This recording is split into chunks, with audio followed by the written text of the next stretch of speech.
Muchos aspiran a la riqueza y al poder, pero raramente piensan en cómo utilizar correctamente estos bienes. A veces, tales deseos pueden llevar a consecuencias inesperadas. La historia de la familia Foster es un ejemplo contundente de ello.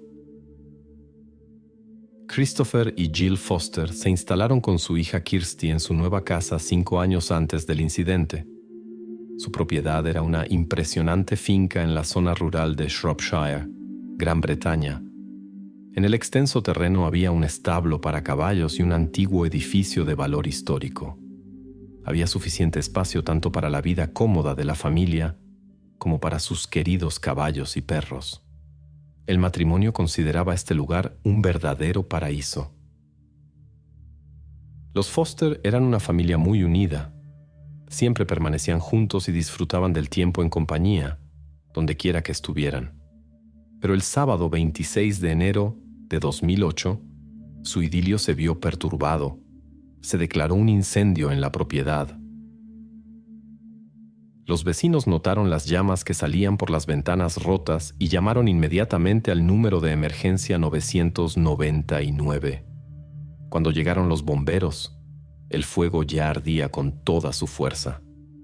El techo comenzó a derrumbarse y el edificio histórico prácticamente se desplomó ante los ojos de los servicios de emergencia. Combatir las llamas resultó excepcionalmente difícil. Parecía que no ardía una casa, sino un enorme tanque de combustible.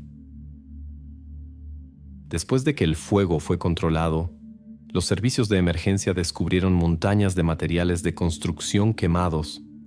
La mayor parte de la propiedad estaba destruida. Al examinar el lugar del incendio, los expertos buscaron la causa del fuego, pero en los primeros días no pudieron encontrar ni rastros ni señales de la presencia de personas en la casa. Los expertos de bomberos llegaron a la conclusión de que el incendio no fue casual. En el interior del edificio se descubrieron tuberías y numerosos rastros de aceite que intensificaron la propagación del fuego. Las llamas también alcanzaron el establo y el garaje, donde se encontraban los costosos vehículos de la familia. En el centro del establo, los servicios de emergencia encontraron tristes pruebas de que los animales domésticos de la familia, los caballos y perros de Kirsty, no pudieron escapar. La disposición sugería cierta intencionalidad en lo sucedido. No se sabía nada sobre el destino de los habitantes de la propiedad, Christopher, Jill y Kirsty. Al principio existía la esperanza de que simplemente estuvieran de viaje y no se encontraran en casa en el momento del incidente. Sin embargo, la investigación posterior reveló una imagen más inquietante de lo sucedido. Resultó que la familia Foster quería celebrar el día festivo bancario ese fin de semana. El sábado querían ir a una barbacoa en casa de los vecinos y para el domingo habían invitado ellos mismos a invitados, incluida la madre de Chris. Como la mujer no podía venir, la reunión se pospuso. No podía imaginar que esta sería la última conversación telefónica con su hijo. Algunos días después, el martes, la madre de Chris vino a la propiedad junto con su hijo menor Andrew. Desafortunadamente, el motivo de su visita ya no era una celebración. Las autoridades contactaron con la madre y la informaron sobre el repentino incidente en la casa. En ese momento estaban recopilando cualquier información, ya que no podían determinar el paradero de Foster. Los oficiales explicaron que no podían encontrar ni a Christopher, ni a Jill, ni a sus familiares y esperaban averiguar a dónde había ido la familia. La madre de Christopher estaba completamente desconcertada. Los Foster ni siquiera habían planeado viajes o vacaciones, lo que le causaba gran preocupación. Sospechaba que cables eléctricos defectuosos podrían ser la causa. La casa ya no era nueva. Sin embargo, los expertos tenían una opinión diferente y asumieron que el fuego había sido provocado intencionadamente. Naturalmente, este incidente atrajo la intensa atención de la prensa y la sociedad. Después de todo, se trataba del acaudalado Christopher Foster y la fortuna millonaria de la conocida pareja. Los rumores se extendieron como un rayo por todo el país. Los medios estaban llenos de titulares sensacionalistas. Los comentarios evasivos de la policía y los bomberos, que no podían revelar información concreta, intensificaron aún más la situación. Quedaba por examinar una enorme cantidad de cenizas para aclarar las circunstancias de lo sucedido. Los intentos de encontrar a los Foster en aeropuertos y estaciones de tren resultaron infructuosos. Solo cuando los escombros fueron despejados hasta el primer piso, la imagen de lo sucedido comenzó a aclararse. Para la investigación del edificio quemado, se formó un grupo especial de 200 expertos. Durante el trabajo, uno de los peritos descubrió algo inusual entre los materiales de construcción quemados, que se diferenciaba de lo que habían estado tratando los 2 días anteriores. La historia comenzó con Christopher Foster, un exitoso hombre de negocios que en los últimos años se había enfrentado a muchas dificultades debido a diversas acusaciones. Aparecía frecuentemente ante los tribunales y parecía no tener fin. Sin embargo, para sus familiares todo vino como una completa sorpresa. Se enteraron de los procedimientos judiciales solo después del incidente del incendio en enero. Las investigaciones revelaron que Foster luchaba contra graves dificultades financieras que antes no conocía. Los investigadores estaban convencidos de la intencionalidad del incendio. En el contexto de los problemas legales y financieros, tal acción podría haber servido para desviar la atención y posiblemente abandonar el país. Sin embargo, los intentos de encontrar rastros de la familia resultaron infructuosos, lo que planteó preguntas adicionales. Cuando los expertos llegaron por primera vez al lugar de los hechos, tuvieron que realizar un examen minucioso de los escombros humeantes, determinar la fuente del incendio y asegurar posibles pruebas. Aunque al principio no hubo hallazgos significativos, una investigación más detallada del lugar del incendio llevó a descubrimientos inesperados. El principal problema para la investigación era que la mayoría de las pruebas no se habían conservado. Los expertos solo pudieron examinar unos pocos fragmentos conservados. Los primeros hallazgos importantes se descubrieron en la chimenea de la planta baja. Destacaban por su estructura inusual entre los materiales de construcción quemados. Algunas partes de ceniza parecían más porosas. El análisis cuidadoso mostró que estas eran huellas del incidente con Jill y Christopher. Los especialistas dirigieron su especial atención a ciertos fragmentos. Su disposición sugería que algo grave había ocurrido. Tomó casi un día ensamblar todos los elementos como un rompecabezas. Cerca se encontró un rifle del calibre 22, que probablemente jugó un papel fatídico en esta historia. Esto fue confirmado por una bala quemada que se encontró después de varias horas de búsqueda meticulosa. Las cenizas fueron literalmente tamizadas. Un enigma particular para los investigadores eran las mascotas de la familia Foster, caballos y perros.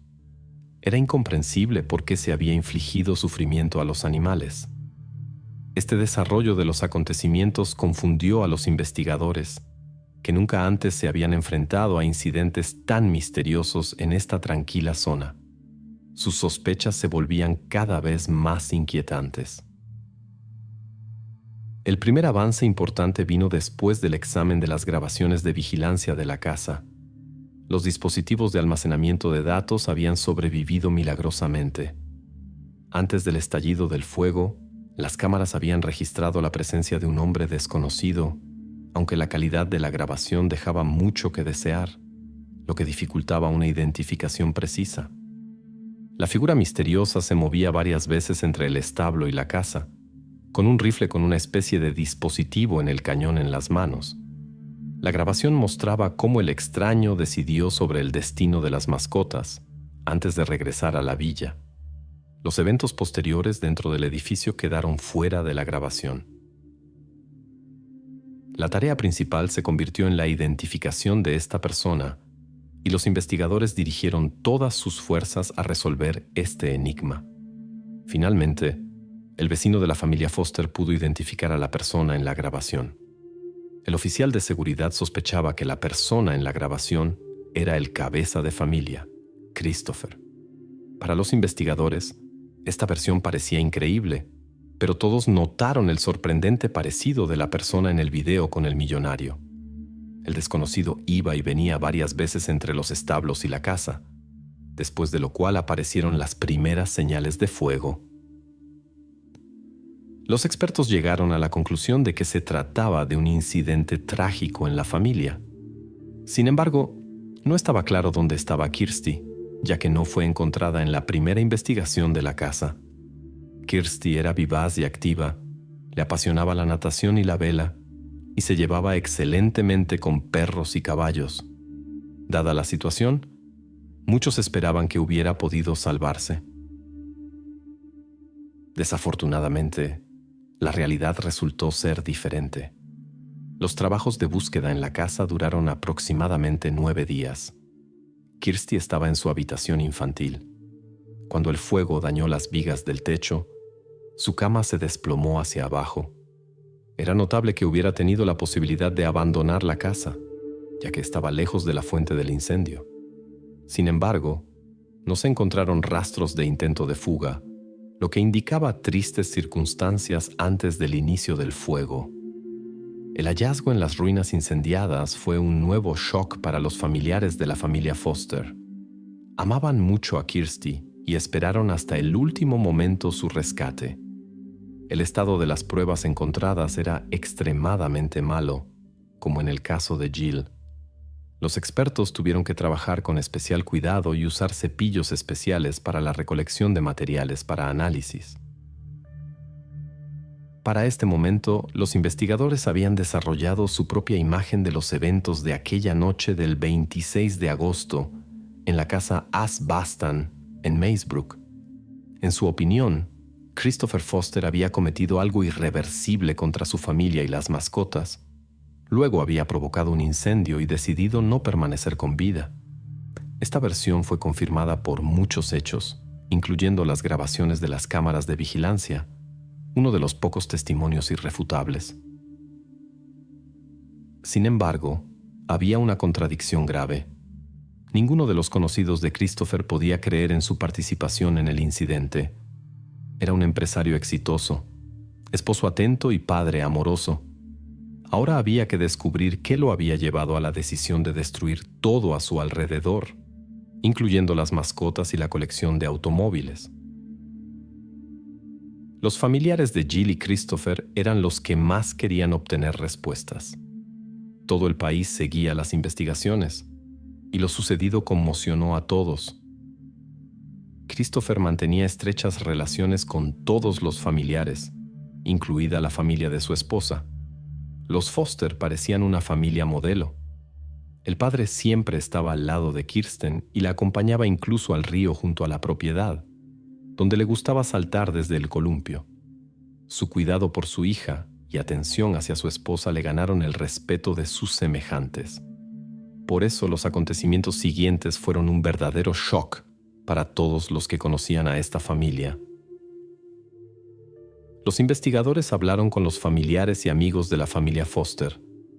Todos ellos describieron a Christopher como una persona cuidadosa y bondadosa.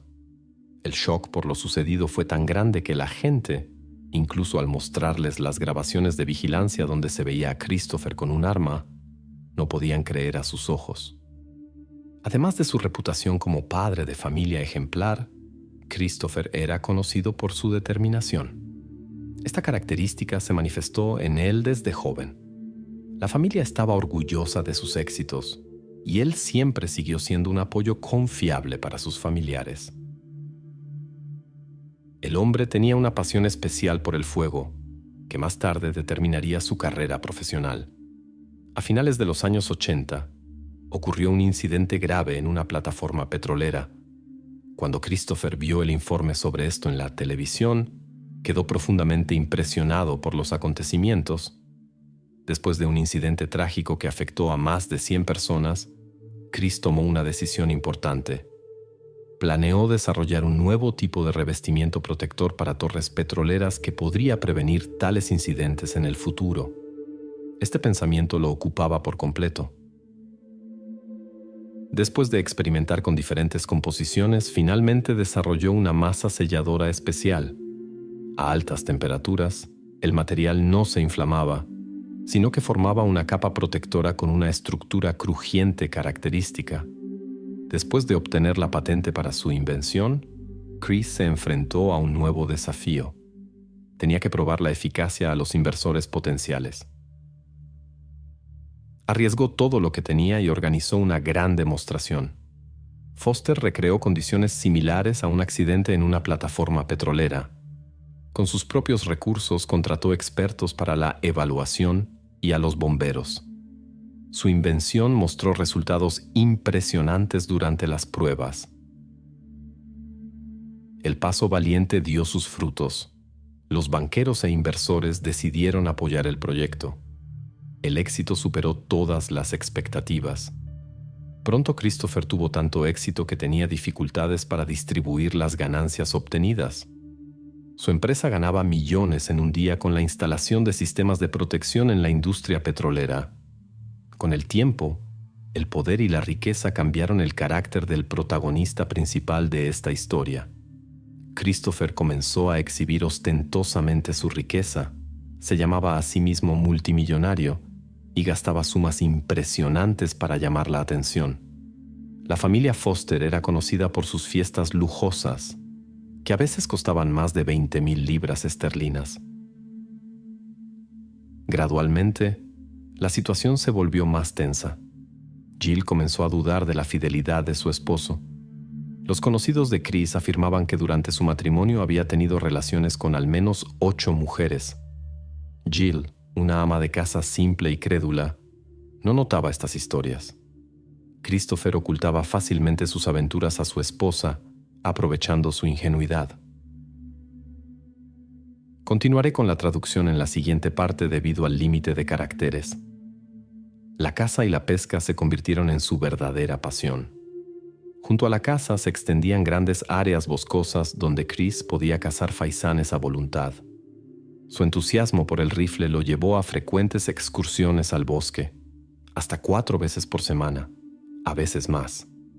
Le gustaba especialmente el tiro al plato. Con el tiempo, adquirió varias armas de fuego. Una de ellas fue encontrada más tarde en las cenizas. Esta pasión de Christopher gradualmente se convirtió en una verdadera obsesión. Compraba rifles y pistolas caras y los colocaba en cada habitación espaciosa de la villa. Gradualmente, su comportamiento se volvió cada vez más preocupante. Christopher mostraba a menudo irritabilidad y nerviosismo. Un día, cuando las palomas volaron a su granero, intentó durante mucho tiempo ahuyentarlas. Cuando las aves no abandonaron el espacio, utilizó el rifle. Sin embargo, nadie sospechaba que tal comportamiento podría llevar a consecuencias más serias. Un fin de semana de agosto de 2008, ocurrió una tragedia en la casa. Según los investigadores, Chris volvió el arma contra sus familiares y mascotas y luego contra sí mismo. Para reconstruir el curso de los eventos, los expertos tuvieron que recopilar literalmente cada detalle de lo sucedido. Los investigadores necesitaron más de 2 meses para reconstruir los eventos de aquella noche del 26 de agosto. La noche anterior, la familia Foster pasó tiempo con los vecinos. Hicieron una barbacoa, se divirtieron con el tiro al plato y pasaron un buen rato. Nadie notó nada inusual. Chris estaba de muy buen humor y bromeó toda la noche. Los Foster dejaron a los vecinos alrededor de las 20:30 y llegaron a casa a las 20:44. Jill entró en la casa. Su marido llevó el coche al garaje y Kirsty sacó a los perros. Después de un tiempo subió y encendió su computadora para chatear con amigos de la escuela. Hacia las 23:30, Christopher fue a verla y le pidió que se preparara para ir a la cama. Cuando ella se negó, él apagó el internet. Kirsty envió un mensaje a sus amigos quejándose del humor de su padre. Este fue su último mensaje. Lo que sucedió después permaneció como un misterio. Los investigadores solo pudieron reconstruir una parte de los eventos de esa noche, pero muchos detalles permanecieron poco claros. Los expertos tuvieron que trabajar con evidencias extremadamente escasas. Durante la investigación, los expertos examinaron aproximadamente 4 toneladas de material quemado en busca de evidencias. Incluso después de meses de tamizado cuidadoso de las cenizas a través de un tamiz especial, no se pudieron encontrar indicios convincentes de lo que había sucedido con Kirsty y Christopher. Cuando los investigadores casi habían perdido la esperanza de reconstruir el curso exacto del incidente, las grabaciones sobrevivientes de las cámaras de vigilancia internas de la casa llegaron a sus manos. En las grabaciones se le ve moviéndose por la casa con un arma. Primero fue al dormitorio donde estaba su esposa, luego a la habitación de Kirsty. Las cámaras registraron que a las 3:10 de la madrugada tomó un rifle con un dispositivo especial y se dirigió a la perrera y al establo. Después de 11 minutos, Christopher se dirigió a las mascotas. Empujó a los perros a las jaulas para que no pudieran escapar. Después los llevó al lugar donde estaban los caballos. Después de todo lo sucedido, se declaró un incendio en los establos. El perpetrador colocó una furgoneta frente a la puerta e inutilizó sus ruedas, presumiblemente para evitar que los vecinos vinieran a ayudar a los animales. Resultó que no todos los animales fueron dañados por las acciones iniciales. Algunos quedaron atrapados por el fuego. Los habitantes de las casas vecinas escucharon fuertes ruidos de explosiones durante 15 minutos, pero supusieron que eran cazadores a lo lejos. Solo alrededor de las 4 de la madrugada dieron la alarma cuando notaron un resplandor brillante en la ventana y llamaron a los servicios de emergencia. Después de prender fuego al garaje y a los establos, Christopher fue a la casa. Usó su experiencia como bombero para fines opuestos, para destruirlo todo.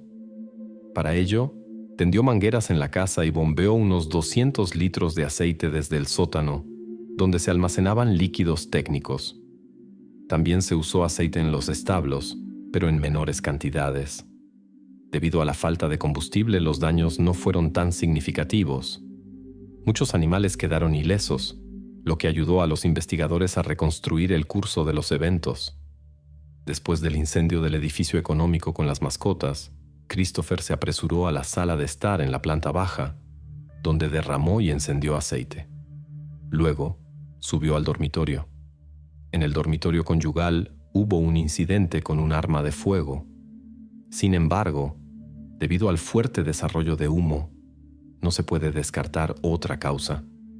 Cuando Christopher subió al primer piso, se bloqueó a sí mismo la ruta de escape.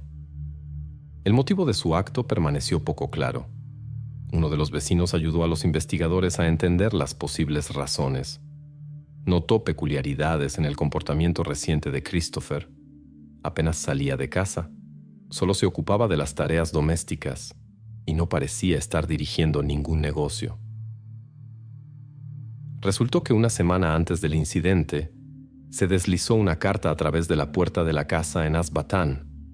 De esta manera, los oficiales judiciales informaron a Christopher sobre la incautación de la propiedad. Su esposa Jill no sabía nada de esto y ni siquiera sospechaba los serios problemas financieros de su marido. A pesar de su riqueza, no se ocupaba de asuntos financieros y no tendía a hacer grandes gastos. De lo contrario, habría notado que las dificultades comenzaron ya en el año 2004. Todos recordaban lo orgulloso que estaba de haber comprado la casa en efectivo sin deudas. Tenía un sólido colchón financiero. Chris era considerado un multimillonario, pero surgió la pregunta: ¿a dónde pudieron desaparecer todos los recursos en tan poco tiempo? El contador de Chris Foster conocía la respuesta a esta pregunta. En el año 2005, la empresa entró en crisis. El hombre debía grandes sumas tanto a los fabricantes de selladores como a sus empleados. Más tarde logró encontrar un proveedor que ofrecía condiciones más favorables para la fabricación de selladores. Esto podría haber mejorado la situación, pero la crisis financiera mundial llevó a una fuerte caída en las ventas. Los almacenes estaban llenos de mercancías sin vender y todos los fondos ganados ya se habían gastado en adquisiciones costosas. La situación se agravó por el creciente descontento de los empleados, que no recibían su salario puntualmente. El contador de la empresa también señaló graves irregularidades en la gestión empresarial. Aunque Chris había demostrado ser un inventor talentoso y había desarrollado un producto demandado, sus habilidades en la gestión empresarial no eran suficientes. En este momento difícil, continuaba llevando un estilo de vida lujoso, aunque la mayor parte de los ingresos se utilizaba para pagar las deudas en constante crecimiento. En un intento por mantenerse a flote, comenzó activamente a tomar préstamos de varios bancos y pedía prestados cientos de miles de libras esterlinas mensualmente. La situación financiera se deterioraba visiblemente. Los intereses de los préstamos aumentaban y no podía pagarlos. Para el 8 de febrero de 2008, su deuda superaba las 300,000 libras. Pero el golpe más duro llegó en septiembre de 2007, cuando perdió su empresa después de perder una disputa legal con un proveedor. Además, ahora debía 1,000,000 de libras más. Nadie sabía que ya llevaba más de un año desempleado. A pesar del colapso total, continuaba interpretando el papel de multimillonario exitoso, por supuesto, a costa de nuevas deudas.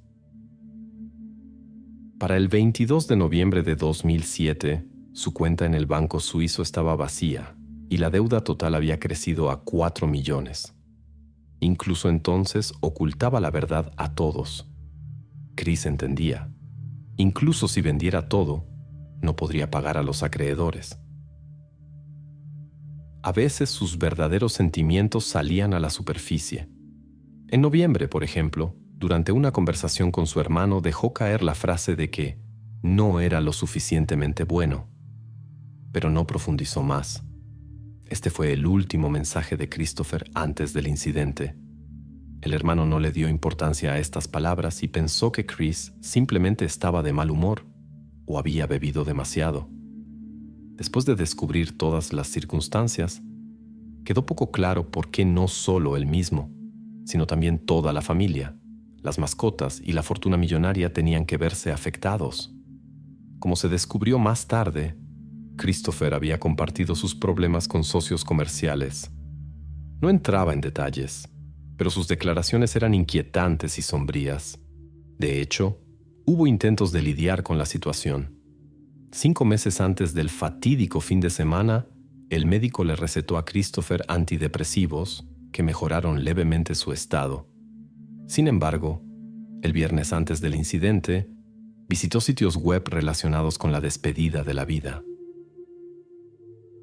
A finales de agosto de 2008, ocurrió la tragedia en la propiedad.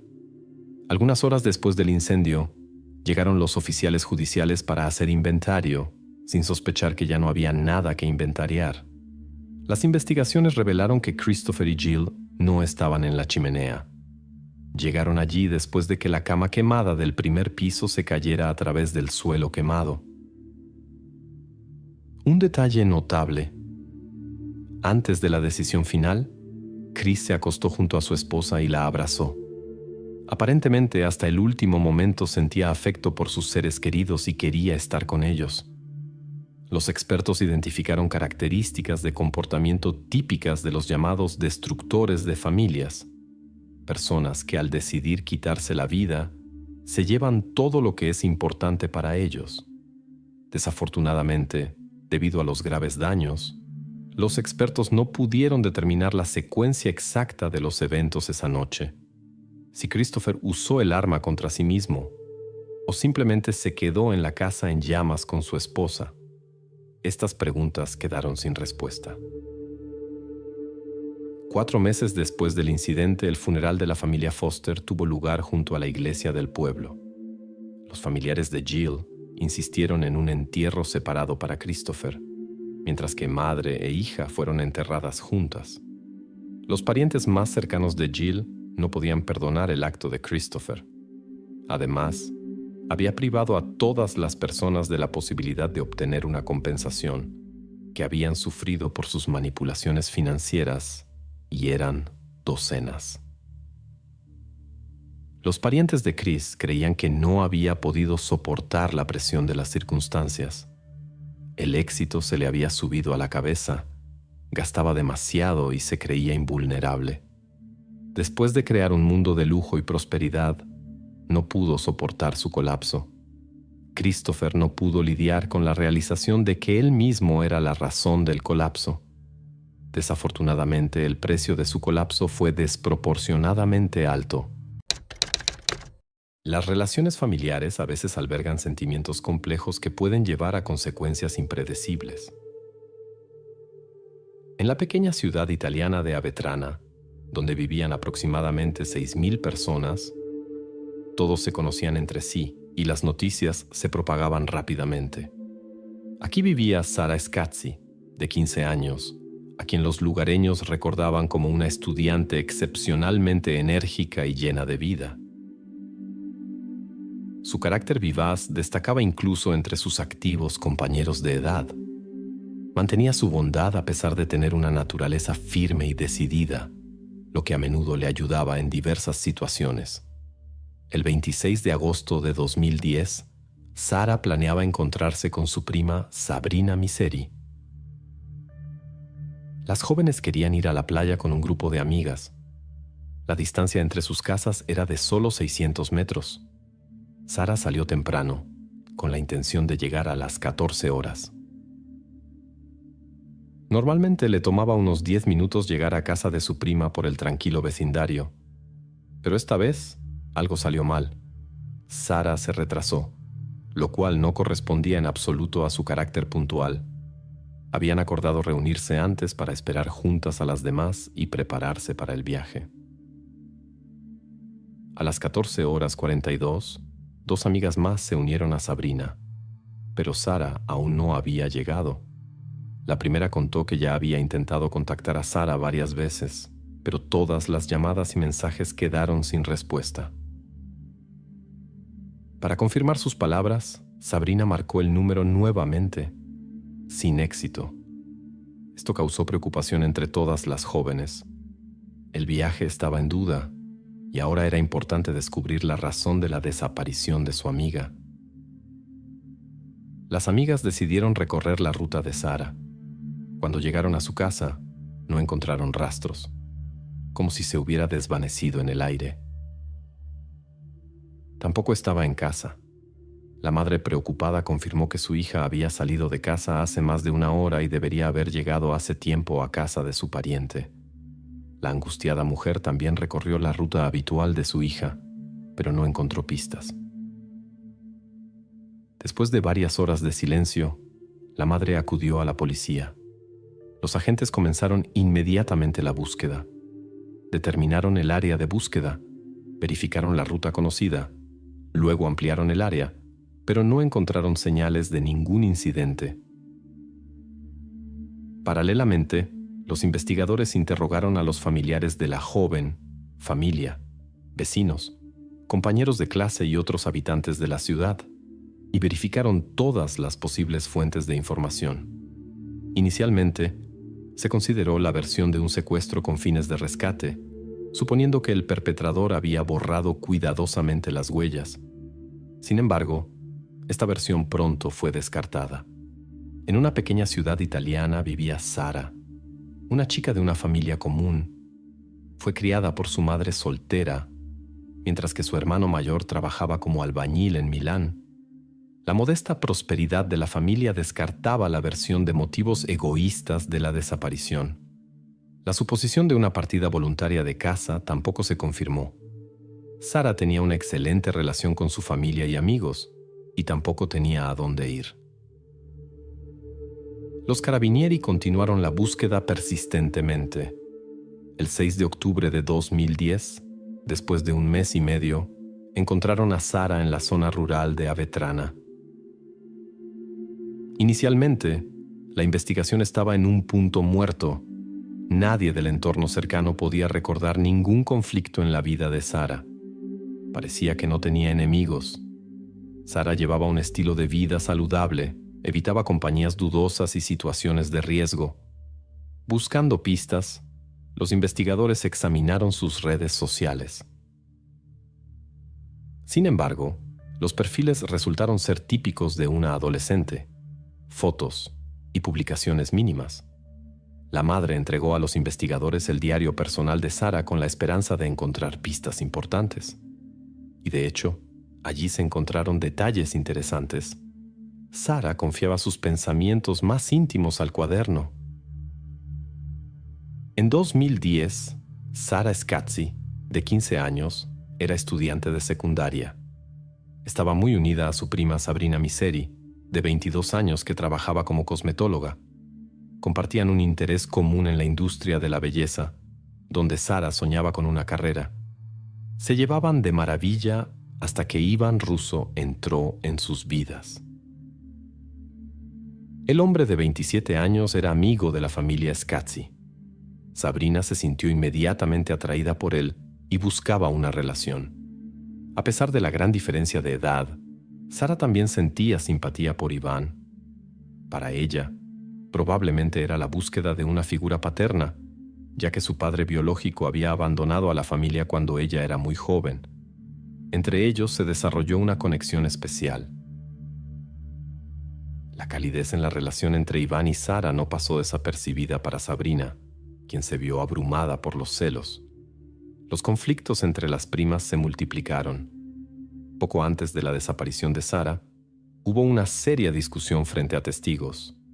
Sabrina volvió a reprochar a su prima menor por Iván. Sara no soportó la burla y respondió duramente, aludiendo a las dudosas intenciones de Sabrina, de 22 años, hacia el joven. La humillación pública por parte de la hermana menor afectó profundamente a Sabrina. La historia se extendió rápidamente por los alrededores y se enriqueció con nuevos detalles. Al día siguiente, los vecinos discutían animadamente sobre la relación entre Iván y Sabrina, desarrollando versiones cada vez más extrañas de lo sucedido. La relación entre las primas estaba definitivamente rota. Durante el examen del diario de Sara, los investigadores descubrieron una entrada interesante. En ella, describía el comportamiento inusual de su prima aquella noche. Sara notó que nunca había visto a su pariente en tal estado e incluso sintió miedo. Esto podría indicar un motivo serio, pero ¿podrían los desacuerdos familiares llevar a tales consecuencias? Los investigadores hablaron con muchas personas, incluido un grupo de amigas que planeaban una excursión a la playa. Gracias a los testimonios de testigos y familiares de Scazzi, fue posible reconstruir la secuencia de eventos de aquel día. En la mañana del 26 de agosto, Sara visitó a Sabrina, quien estaba realizando un tratamiento cosmético a una clienta. Sara mostró interés en el trabajo de su prima. La clienta notó cierta tensión entre las parientes, aunque no observó conflictos abiertos. También confirmó que las jóvenes acordaron directamente frente a ella una excursión a la playa para la tarde. Mariangela Pagnoletti y su hermana menor Alessandra debían unirse a ellas. Según la madre de Sara, su hija regresó de casa de su prima cerca del mediodía, mencionó los planes de la playa y fue de compras. Cuando Sara llegó a casa, estaba obviamente con prisa. Almorzó apresuradamente sin sentarse a la mesa. Se cambió rápidamente y salió de casa alrededor de las 13:30. Planeaba estar en casa de su prima a las 14 horas y pasar por una tienda en el camino. Después de salir de casa, Sara no volvió a ser vista. A las 14:42, las amigas llegaron a casa de Sabrina, en cuya presencia intentaron nuevamente contactar a Sara. Los investigadores necesitaban descubrir en qué punto se interrumpió el camino de Sara. El interrogatorio a los vecinos produjo resultados inesperados. Varias personas confirmaron haber visto a Sara llegar a la casa de su pariente y entrar, después de lo cual se perdió su rastro. Esto planteó serias preguntas sobre Sabrina en la investigación. Se convirtió en la principal sospechosa con motivo y oportunidad, según las autoridades. Se realizó un registro en su casa. El examen médico reveló la causa del incidente: obstrucción de la respiración. El tiempo coincidía con la estancia de Sara en casa de Sabrina. Las evidencias apuntaban a la pariente. El análisis de las llamadas telefónicas mostró: a las 14:23, María Ángela habló con Sabrina y confirmó los planes de la playa. Al final de la conversación, Sabrina hizo una pregunta inusual: si María Ángela había visto a Sara. Esto parecía ilógico, ya que las jóvenes tomaban rutas diferentes y no podían encontrarse. Tal pregunta parecía extraña, pero explicable si se sospechaba la búsqueda de una coartada. A las 14:28, el teléfono de Sabrina recibió una llamada de Sara. Según los expertos, los eventos ya habían tomado un carácter irreversible en este momento. Probablemente la llamada no fue realizada por Sara. Un intento obvio de desviar sospechas. Las sospechas contra Sabrina se volvían cada vez más serias. Los carabinieri mantuvieron una conversación con dos amigas que habían planeado un viaje al mar con Sabrina y Sara. Su relato contenía detalles interesantes. Cuando las hermanas Pagnoletti llegaron a casa de Sabrina, ella las recibió de manera inusual, en la veranda fuera de la casa. Esto se desviaba de su comportamiento habitual, ya que normalmente recibía a los invitados dentro. Esta vez parecía estar retrasando intencionalmente el tiempo y no las dejó entrar al edificio. Ahora este comportamiento adquiría un nuevo significado. Posiblemente Sabrina estaba ocultando algo. La principal implicada en el caso se acercó a las invitadas. Comenzó inmediatamente a explicar la ausencia de Sara y mostró preocupación. En presencia de las amigas, llamó al número de Sara, como si quisiera respaldar sus palabras y crear una justificación. En la primera llamada hubo tono, pero no hubo respuesta. Después del segundo intento, el teléfono estaba apagado. Sabrina llamó la atención de los presentes sobre esto y comenzó a mostrar aún más preocupación. Todo parecía sospechoso. Los investigadores determinaron que para este momento, eventos decisivos ya habían ocurrido en la casa Miseri. En la residencia se encontraron pruebas inquietantes que sugerían la participación de más personas en el incidente de lo que se pensó inicialmente. En el pozo, que se convirtió en el lugar clave de la investigación, los expertos encontraron huellas de neumáticos y marcas. Estas pudieron ser identificadas mediante la verificación del entorno cercano. Las huellas coincidían exactamente con el perfil del coche familiar de Sabrina. Sin embargo, surgió una extraña discrepancia. El momento de la aparición de estas huellas coincidía con el periodo en que las jóvenes estaban en la casa Miseri hablando con Sabrina. El análisis de los materiales recopilados mostró: un papel clave lo jugó el tío de Sara, Michel Miseri, el padre de Sabrina. Según la reconstrucción de los eventos, a Sabrina le quedó muy poco tiempo después de lo sucedido para encubrir las huellas del incidente. Sabrina acudió a su padre pidiendo ayuda para eliminar las pruebas. El hombre, incapaz de resistirse a su hija, escondió todo en un pozo antiguo. Cerca se descubrió una hoguera donde se encontraron objetos personales de Sara y objetos de la casa de los Miseri. Michele intentó borrar los rastros destruyendo posibles pruebas en el fuego. A pesar de las acciones bien pensadas, los sospechosos se delataron por su comportamiento, aunque esto no fue obvio al principio.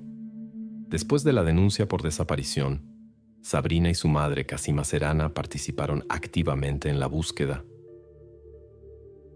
Aparecieron en programas de televisión, donde informaron sobre la desaparición de Sara y pidieron ayuda para buscarla. Esto resultó ser solo parte de una serie de maniobras de distracción. Discretamente difundieron diferentes versiones a través de los medios, desde un secuestro por la mafia o el médico de familia hasta la fuga romántica de Sara. Casima Serana desde el principio difundió rumores sobre el padre de Sara, describiéndolo como un criminal y miembro de la mafia. Para 2010, él había abandonado a la familia hace mucho tiempo. Su destino permaneció desconocido. La mujer sugirió que la desaparición de Sara podría ser la venganza de autoridades criminales. Todas estas versiones resultaron ser solo un intento de confundir la investigación. Sin embargo, crearon un verdadero caos informativo que dificultó significativamente el trabajo de los investigadores. El pozo con las pruebas estaba lo suficientemente lejos, lo que prolongó la búsqueda. Cada retraso jugaba a favor de la familia Miseri, que continuaba construyendo una compleja red de engaños para evadir la responsabilidad. Al analizar el comportamiento de los sospechosos, los investigadores notaron que solo Michele mostraba signos de inquietud mental. En él se observaron todos los signos de un colapso emocional. El 29 de septiembre de 2010, acudió a la policía e informó del hallazgo casual del teléfono móvil de Sara en el olivar. Las pruebas contra la familia Miseri comenzaron a acumularse. Era evidente que el hombre estaba atormentado por su conciencia. Michele fue a la comisaría en secreto, sin que lo supieran su esposa e hija. Obviamente, el teléfono no podía haberse encontrado por casualidad. El 6 de octubre de 2010, Michele no pudo soportar más la tensión. Confesó su participación en la desaparición de su sobrina y afirmó que todo había ocurrido en el garaje. Sin embargo, sus declaraciones despertaron dudas en la policía. Durante la reconstrucción de los eventos, Michele no pudo demostrar sus acciones de manera creíble. Su versión no coincidía con los informes médicos. Michele explicó sus acciones por un colapso nervioso debido a un tractor averiado. Inicialmente negó motivos personales. Posteriormente cambió su testimonio y explicó que todo sucedió después del rechazo de Sara. Según sus palabras, cometió actos inapropiados y luego causó un daño irreversible. Sin embargo, el examen médico no confirmó esta versión, lo que aumentó las dudas sobre la veracidad de esta confesión. La historia que contó Michele estaba sujeta a constantes cambios. El 15 de octubre de 2010 apareció un detalle importante en sus declaraciones. Mencionó por primera vez la presencia de su hija Sabrina en el garaje durante el encuentro con Sara. Según su nueva versión, fue su hija quien condujo a la joven a la habitación donde él reparaba un tractor. Sabrina supuestamente insistió en que su padre le diera una lección a Sara, pero esta versión tampoco duró mucho. Después de largas conversaciones con los investigadores, Michele cambió nuevamente su testimonio y ahora afirmaba que todo había sido accidental. Según sus palabras, Sara simplemente se había caído desafortunadamente mientras jugaba. Pasó un año antes de que el patriarca Miseri cambiara nuevamente su testimonio para proteger a Sabrina y asumir la responsabilidad. Sin embargo, los investigadores no perdieron tiempo. Las pruebas recopiladas contradecían las palabras del hombre. Apuntaban a la participación de Sabrina en la desaparición de Sara, pero no solo la suya. La investigación reveló la participación de al menos 2 personas en este incidente.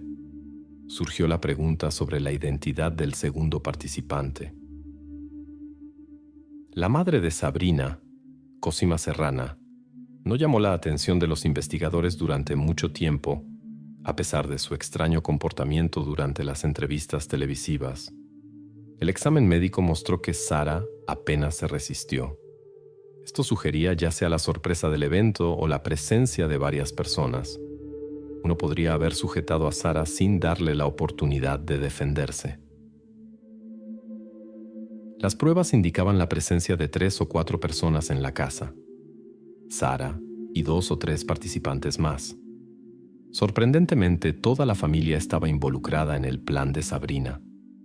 Esto fue confirmado por las grabaciones de las conversaciones telefónicas.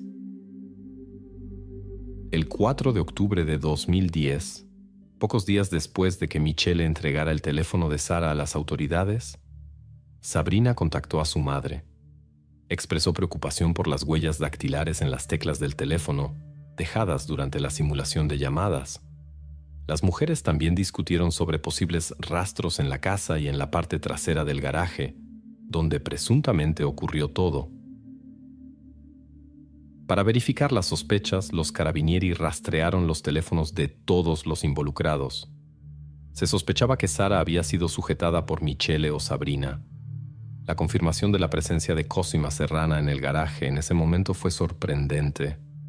Probablemente fue ella quien no le dio a Sara la oportunidad de defenderse.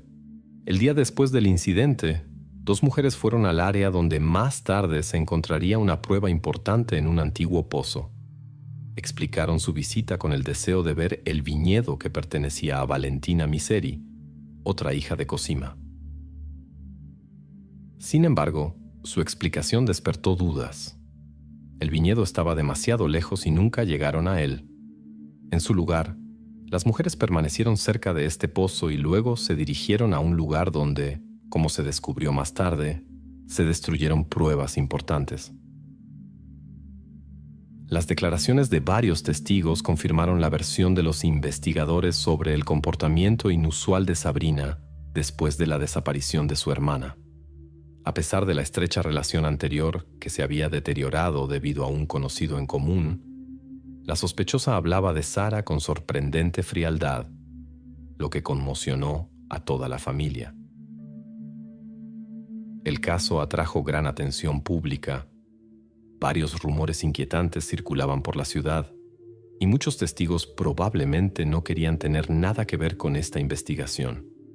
Entre ellos estaba el florista Giovanni Bucalieri. Mientras trabajaba en el jardín, fue testigo de un conflicto entre las jóvenes mujeres. Escuchó sonidos de una pelea y luego vio cómo Sara era llevada a un coche. Más tarde, cuando no quiso participar en el juicio, se retractó de su declaración y ejerció su derecho a guardar silencio. Sin embargo, su historia original fue confirmada por su colega y su esposa. Había compartido detalles similares con ellos, y los intervalos de tiempo coincidían. Según Giovanni, vio a Cosima llevando a Sara desde el patio trasero al maletero del coche. Estos eventos ocurrieron exactamente cuando las otras participantes del viaje llegaron a casa de Sabrina.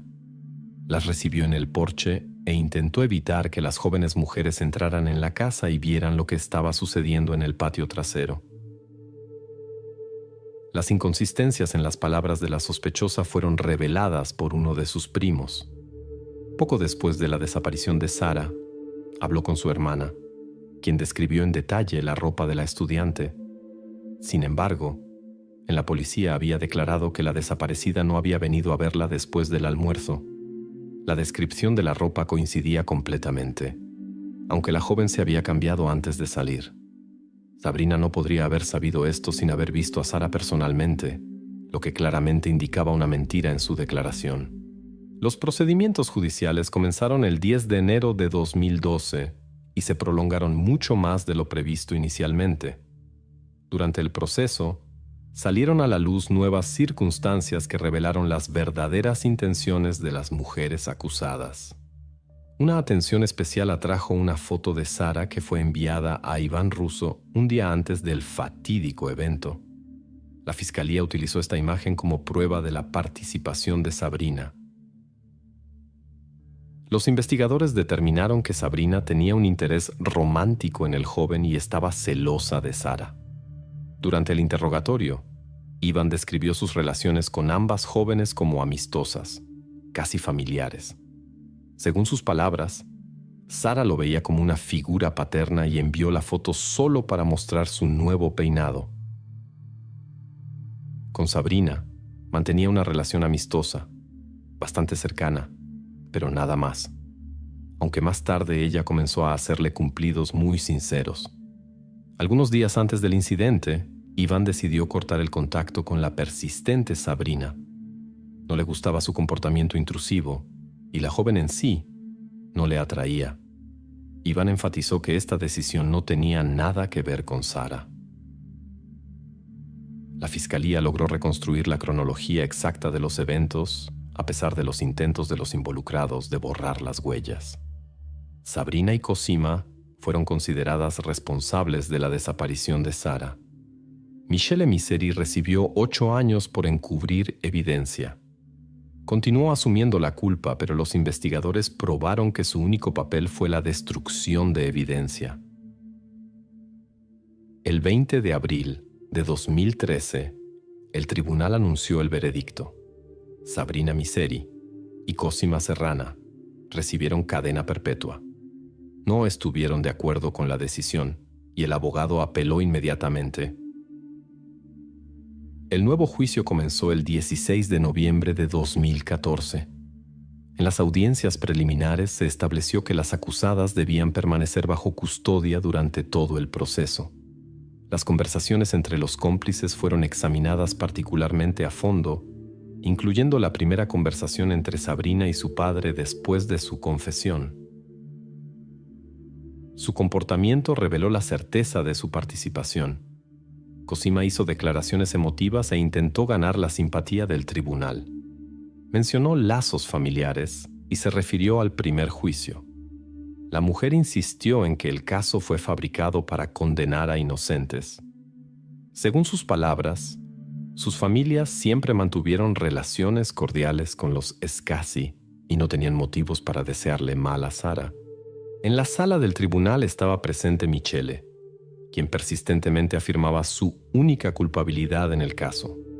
Repetía constantemente que su hija y su esposa no estaban involucradas en el incidente. Sin embargo, la fiscalía estaba convencida. El hombre simplemente intentaba proteger a su familia asumiendo toda la responsabilidad. El 27 de julio de 2015, el Tribunal de Apelaciones confirmó la decisión original, cadena perpetua para ambas mujeres. Como nunca admitieron su participación, los verdaderos motivos no quedaron completamente claros. Al analizar la última fase de sus relaciones, los investigadores sospecharon 2 motivos principales. El primero, resentimiento hacia la prima por sus comentarios despectivos. El segundo, rivalidad por un joven. Cosima probablemente apoyó las acciones de su hija por el deseo de proteger la reputación de la familia Miseri. En su opinión, las declaraciones públicas de la sobrina podían causar un daño serio a su apellido familiar. Aparentemente, esto fue suficiente para una decisión irrevocable que vieron como única salida al conflicto. Más tarde se descubrió que había otros involucrados en esta historia. El hermano de Michele, Carmino, y su sobrino Cosmo recibieron 6 años de prisión cada uno por ayudar a encubrir evidencia. El exabogado de Sabrina recibió 2 años de libertad condicional por complicidad. Giuseppe, el dueño del hotel, fue condenado a 2 años de prisión por falso testimonio. Otros 4 involucrados recibieron sentencias de 1 año a 16 meses por complicidad. En el año 2020 se llevó a cabo el juicio contra Iván Russo, el joven que se convirtió en la razón de la disputa entre las jóvenes mujeres.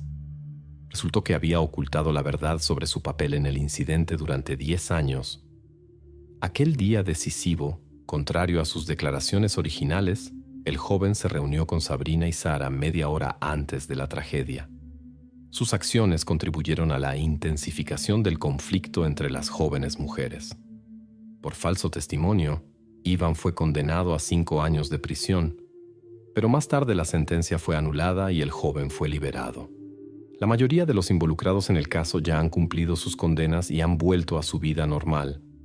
Una excepción fue el sobrino Cosma, quien desafortunadamente no vivió para ver el final de su sentencia debido a problemas de salud. En febrero de 2024, Michele Miseri también fue liberado. Su sentencia se redujo en 685 días, 585 por buena conducta. Estos bonos se acreditan semestralmente y aproximadamente 100 días se agregaron según la ley de cárceles vacías. Un año antes de su liberación, el abogado de Michele presentó una queja sobre las condiciones de detención. La celda de su cliente medía solo 3 metros cuadrados, sin ducha ni agua caliente. Estas condiciones quedaron muy por debajo de los estándares de la Convención Europea sobre los Derechos de los Presos. Tras su liberación, Michele comenzó a afirmar que había actuado solo, intentando proteger así a su esposa e hija. Según sus palabras, sus declaraciones anteriores fueron modificadas bajo presión policial.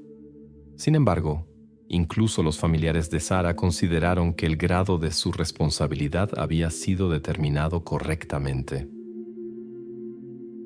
Los familiares de Sara tienen una relación ambivalente con esta historia.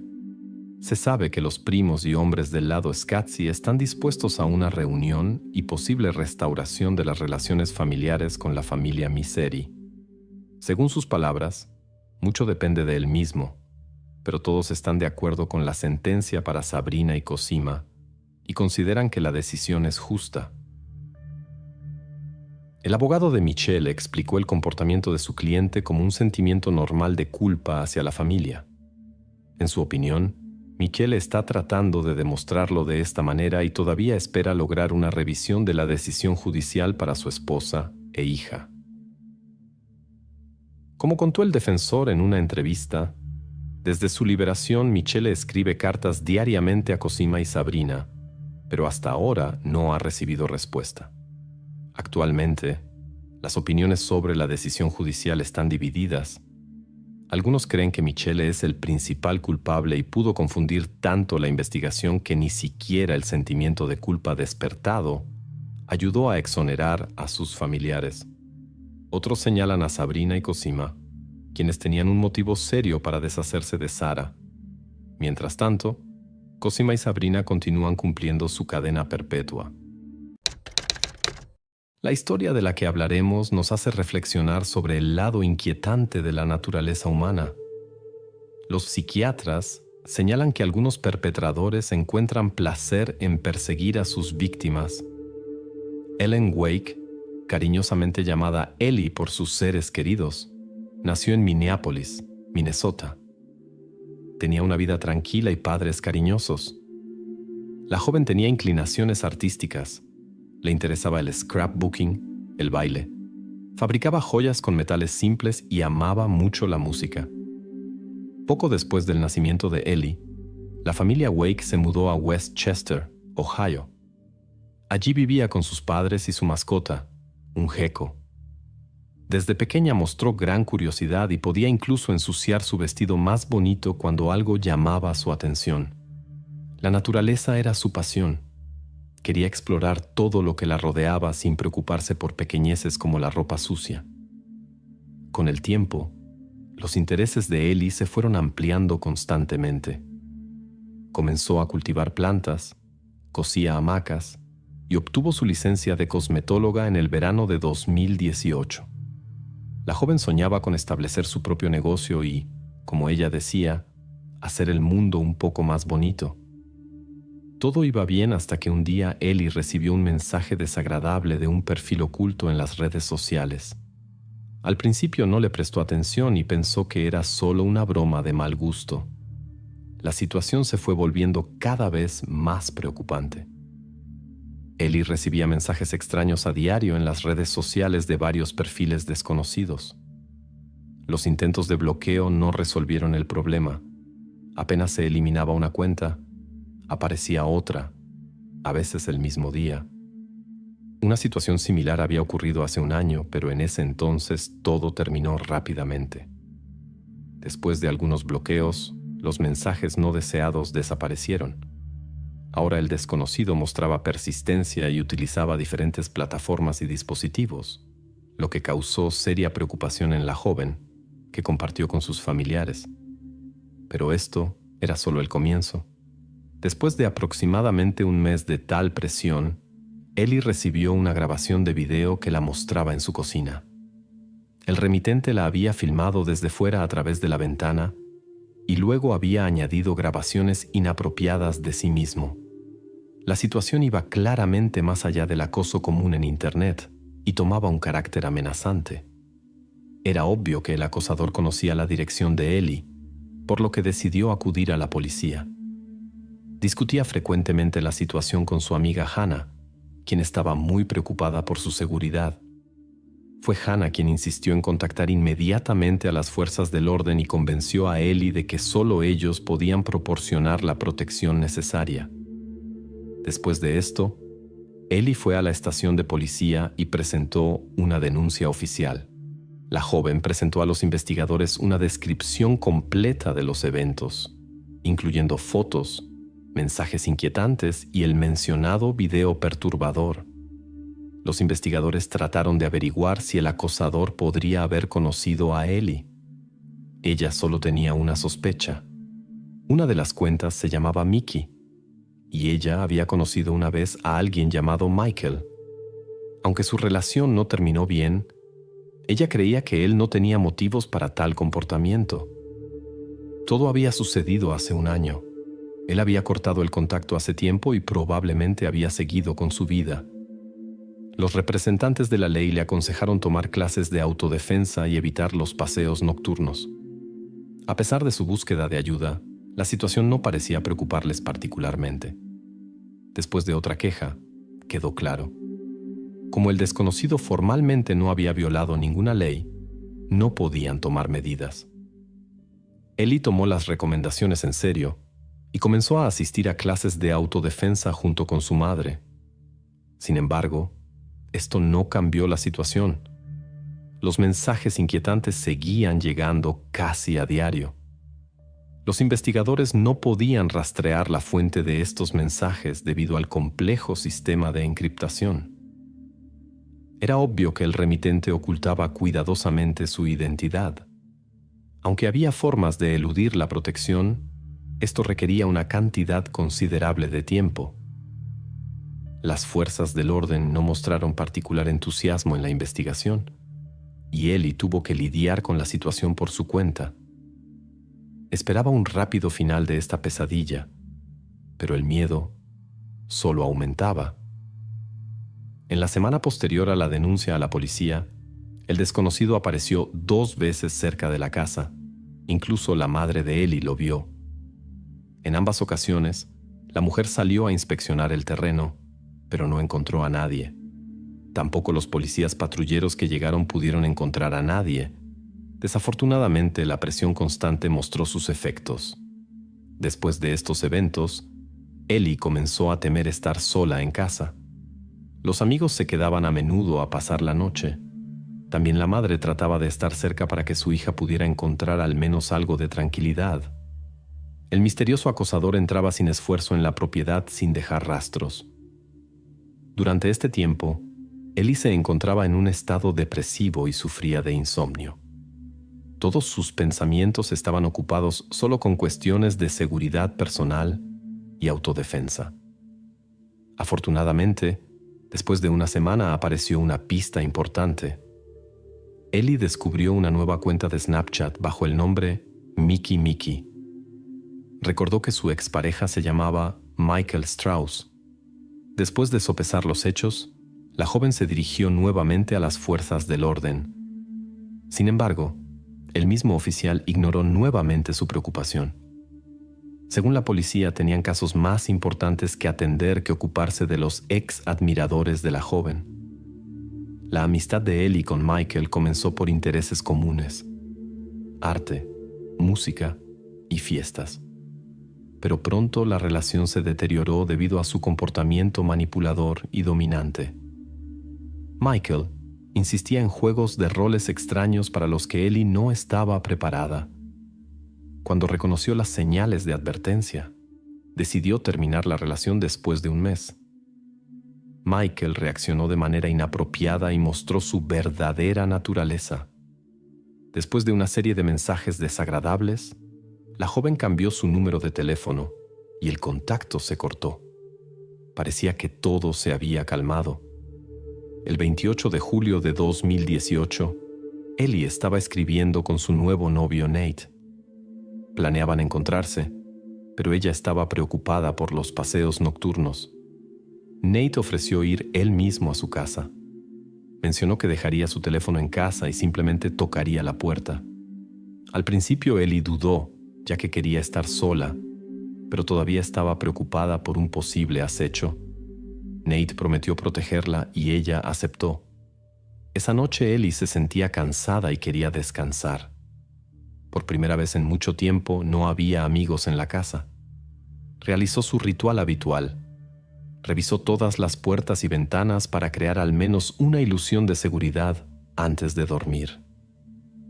Desafortunadamente, la joven no sospechaba que no estaba comunicándose con el verdadero Nate, sino con una cuenta falsa que había copiado completamente el perfil de su amigo. Después de esa noche, Ellie no volvió a responder.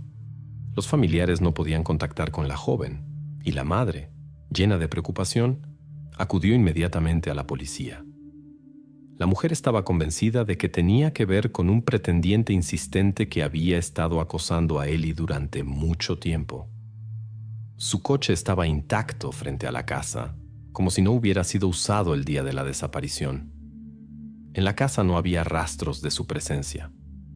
Teléfono, redes sociales y tarjetas bancarias permanecían inactivos. Los investigadores se centraron en analizar los últimos datos del teléfono móvil para identificar al acosador. Descubrieron un intercambio de mensajes con un tal Nate, cuyo número estaba registrado en otra ciudad y era falso. La verificación del verdadero Nate demostró su inocencia. El joven tenía una coartada sólida para la noche del incidente. Quedó claro que alguien había creado un perfil falso convincente, ganado la confianza de Ellie y obtenido información sobre que estaría sola en casa. La tarjeta SIM se compró a través de un sitio web especial, lo que dificultó la búsqueda del comprador. Después de algunos días, se pudo identificar al propietario de la tarjeta. Como Ellie había sospechado, era su exnovio Michael Strauss. Desafortunadamente, 2 semanas de búsqueda no proporcionaron información sobre el paradero de la joven. Al verificar el pasado de Michael, se descubrió que había acumulado una larga lista de delitos durante 10 años. Entre ellos se encontraban comportamiento inapropiado en público, distribución de sustancias prohibidas, manipulación de datos ajenos y allanamiento de morada. En junio de 2015, el joven fue acusado de conducta indecente en público, lo que generó dudas sobre su salud mental. Después de una evaluación médica, el tribunal ordenó un tratamiento obligatorio. Más tarde, comenzó a crear cuentas falsas en varias redes sociales, a través de las cuales acosaba a muchas mujeres jóvenes. Todos los mensajes fueron enviados desde su ciudad natal. De allí también estaba registrado el último número desde el que Michael contactó a Ellie en aquella fatídica noche. Significativamente, este número fue desconectado exactamente el día de su desaparición. El 24 de agosto, casi un mes después de la desaparición de Ellie, se hizo un descubrimiento inquietante en un campo cerca de la ciudad. Esto ocurrió en una carretera en el condado de Butler, a algunos kilómetros del lugar. Las fuerzas del orden estaban convencidas de la conexión del hallazgo con el caso de la persona desaparecida. El tiempo y las condiciones climáticas dificultaron significativamente el trabajo de los investigadores. Se requería una investigación especial. Al borde de la carretera se encontró un paquete envuelto con cinta adhesiva. Los expertos encontraron indicios de que la persona había sido sometida a duras pruebas. Después de una investigación exhaustiva, los especialistas determinaron las circunstancias del incidente. Es notable que el lugar del hallazgo estaba a solo unos minutos a pie a través de un campo de la casa de Michael Strauss. Todo el tiempo, el público y los periodistas siguieron con preocupación la búsqueda de Ellie. Familia y amigos no perdían la esperanza de encontrar a la joven. Creían que estaba en algún lugar y podía ser rescatada. Desafortunadamente, un mensaje de la estación de policía destruyó todas sus esperanzas. En la madrugada, a las 4, los oficiales arrestaron al principal sospechoso. El arresto de Michael Strauss causó gran conmoción. La policía tuvo que hacer grandes esfuerzos para mantener la escena del crimen intacta. El área fue acordonada. Los especialistas trabajaban allí. drones volaban sobre la casa del sospechoso documentando los acontecimientos. Michael fue puesto bajo custodia con la posibilidad de salir bajo una fianza de $4 millones.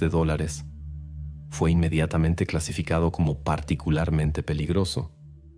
Paralelamente, se realizaron registros exhaustivos de su apartamento y la escena del crimen. Los expertos encontraron rastros biológicos de Michael. El examen de su computadora y teléfono mostró que numerosas cuentas en línea y números fueron registrados desde su dirección. Los cambiaba constantemente para seguir persiguiendo su objetivo incluso después de los bloqueos. En el historial de búsqueda se encontró información sobre varios actos ilegales, legislación y posibles penas. Mostró particular interés en un caso de un perpetrador de Cincinnati. La última búsqueda de este tipo se realizó el 18 de julio, 10 días antes de la desaparición de la joven. En los días siguientes buscó información sobre la vida en instituciones penitenciarias y sus reglas no escritas. Evidentemente, el perpetrador era consciente de la gravedad de sus acciones y entendía la inevitabilidad de las consecuencias. Lo más inquietante era que no mostraba miedo, sino que se preparaba metódicamente. Buscaba formas de borrar fotos irrevocablemente de iCloud. En los intervalos entre las preparaciones veía materiales prohibidos con contenido particularmente perturbador. Algunas búsquedas descubiertas por los investigadores eran tan aterradoras que se decidió no publicarlas.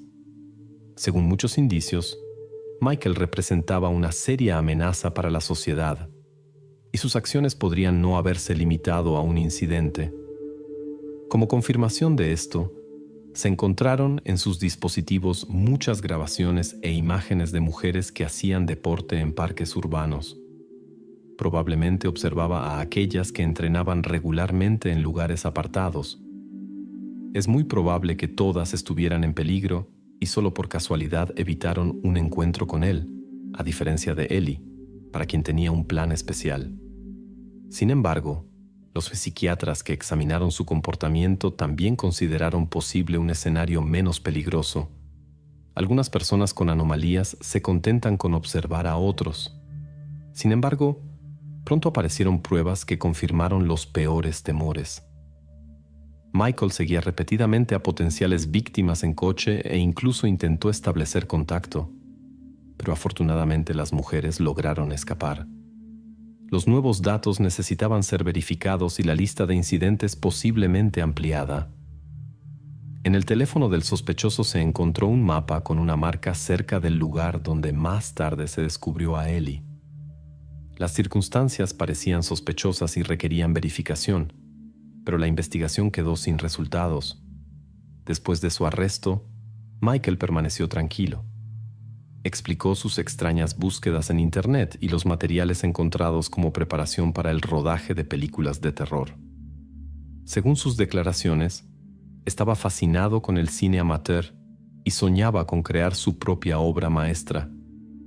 También justificó su comportamiento inusual hacia Ellie y la vigilancia con la preparación actoral. Supuestamente quería escribir un guión creíble sobre un acosador, hacer tomas de prueba y encontrar perspectivas favorables. Todo esto era, según afirmaba Strauss, solo un experimento creativo. No había advertido a Ellie porque quería capturar sus emociones sinceras durante los acontecimientos. Sin embargo, la acusación llegó a una conclusión completamente diferente. Como pruebas decisivas sirvieron objetos encontrados por los investigadores en la habitación de Michael. Allí se encontraron los documentos de Ellie, un mechón de su cabello y un collar rosa. Los padres identificaron la joya y confirmaron que la joven nunca se la quitaba. Los investigadores experimentados notaron que los objetos encontrados se parecían a una colección de recuerdos. Se sabe que algunos perpetradores guardan objetos personales de sus víctimas para recordar sus actos más tarde. Durante los interrogatorios, Michael se comportaba de manera desafiante y arrogante. Parecía como si intentara deliberadamente hacer perder la compostura a los policías. No mostró arrepentimiento y constantemente buscaba justificaciones para sus acciones. Michael afirmó que no entendía por qué el incidente ocurrió cerca de su casa. Según sus palabras, Ellie habría dejado todos los objetos encontrados durante su relación por voluntad propia. Por supuesto, esto era una mentira. La joven nunca se quitaba sus joyas y siempre llevaba su licencia de conducir consigo. Afortunadamente, bajo la presión de los investigadores, el sospechoso comenzó a decir la verdad. Después de varias horas de interrogatorio, Michael cambió su testimonio y describió lo sucedido como no intencionado. Según su versión, había acordado con Ellie filmar una película de contenido especial, por lo que le había prometido una gran suma de dinero. El día de su desaparición condujo hasta su casa y llamó a la puerta. Después de una breve conversación, Ellie salió envuelta en una manta. Michael explicó esto por su deseo de ocultarse de las miradas curiosas de los vecinos. Llegaron a la casa de Michael, donde comenzó las grabaciones en el sótano. Según sus declaraciones, todo fue consensuado, pero la situación se salió de control. Más tarde, Strauss explicó que había borrado la grabación y tirado la tarjeta de memoria. La versión del sospechoso despertó dudas en las autoridades investigadoras. Durante el registro de su casa, se descubrió en el sótano una habitación extraña con una cama y esposas. Los expertos examinaron este lugar minuciosamente y encontraron pruebas importantes. Rastros de la presencia de Ellie allí, lo que fue confirmado posteriormente por pruebas de ADN. Los investigadores no creyeron las declaraciones de Michael sobre la participación voluntaria de la joven en sus proyectos. Sabían cómo la había atraído fuera de casa bajo el pretexto de una nueva amistad. Los familiares de Ellie también negaron categóricamente la posibilidad de su consentimiento para tales grabaciones. Evidentemente, ella estaba en ese sótano contra su voluntad. Particularmente inquietante era la calma con la que Michael hablaba sobre los últimos momentos del incidente, como si fuera un asunto cotidiano para él. Después de su arresto, la policía recibió informes de personas convencidas de la participación de este individuo en otros incidentes. A pesar del trabajo concienzudo de los investigadores, se requirió la ayuda del FBI para descubrir el alcance total de sus actividades tanto en Internet como en la vida real. Los agentes investigaron su perfil psicológico y analizaron extensas pruebas digitales. Finalmente, Michael fue acusado de múltiples delitos graves con circunstancias agravantes, incluyendo encubrimiento de pruebas y otros delitos. La base probatoria incluía más de 800 páginas y todos los materiales fueron presentados al jurado durante el juicio. Sin embargo, la defensa mantuvo una versión diferente de los acontecimientos. El abogado alegó que Ellie había consentido la grabación por sí misma y entendía las posibles consecuencias. Insistió en que no hubo premeditación. El defensor intentó construir una versión según la cual Ellie tenía problemas con su estado mental y lo sucedido podría estar relacionado con una ingesta incorrecta de medicamentos. Pero la acusación disponía de los resultados de un examen médico que mostraba la ausencia de cualquier medicamento o alcohol en el organismo de la joven. Las suposiciones del abogado sobre su estado mental afectaron profundamente a los familiares, pues la inquietud de Ellie surgió precisamente por la persistente atención de Michael. Después de las audiencias preliminares, el acusado sorprendentemente confesó su culpabilidad.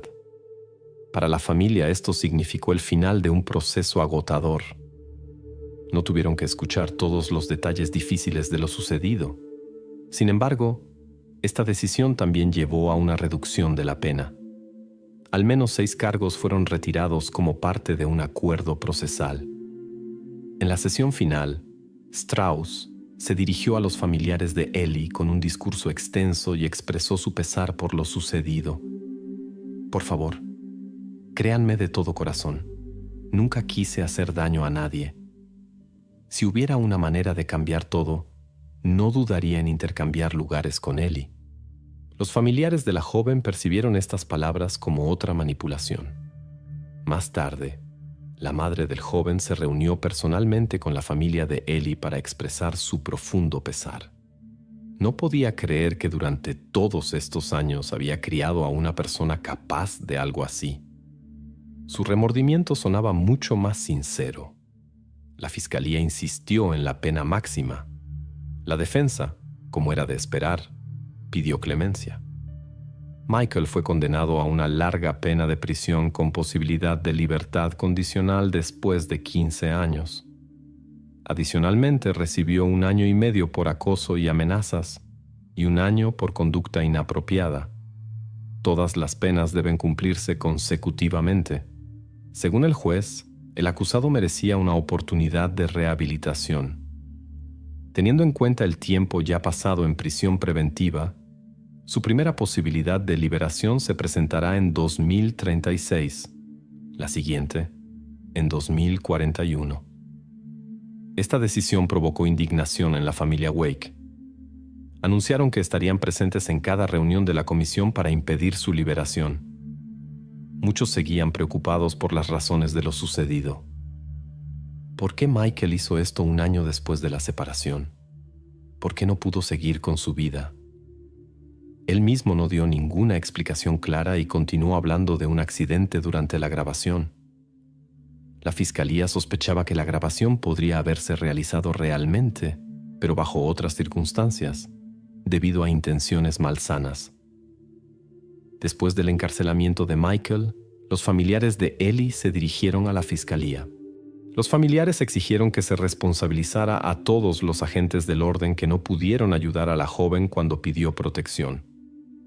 Se inició una investigación interna. Se descubrió que uno de los investigadores había cometido graves violaciones. No realizó una documentación adecuada ni una investigación exhaustiva de las denuncias de Ellie por acoso. Como resultado, este oficial fue suspendido del servicio. En prisión, Michael compartió información inquietante sobre Ellie con su compañero de celda y sugirió que ella no fue la única afectada. Esto confirmó los temores de la policía y los testimonios de testigos de que Michael ya había acosado a otras mujeres anteriormente. En conversación con su compañero de celda, mencionó a una tal Shelley, a quien había tratado de manera similar y luego dejado cerca de un arroyo en las afueras de la ciudad. La policía verificó esta información, pero no encontró confirmación. En enero de 2018, la policía recibió un informe sobre un incidente en el parque. Un desconocido con sudadera negra con capucha y máscara atacó a una joven mientras hacía jogging. Intentó arrastrarla a los arbustos y le ordenó que se callara. Afortunadamente, ella pudo liberarse y escapar. También se está investigando a Michael por una posible conexión con otro caso sin resolver llamativo. Caitlin Markham desapareció en agosto de 2011 de su casa en Fairfield, Ohio.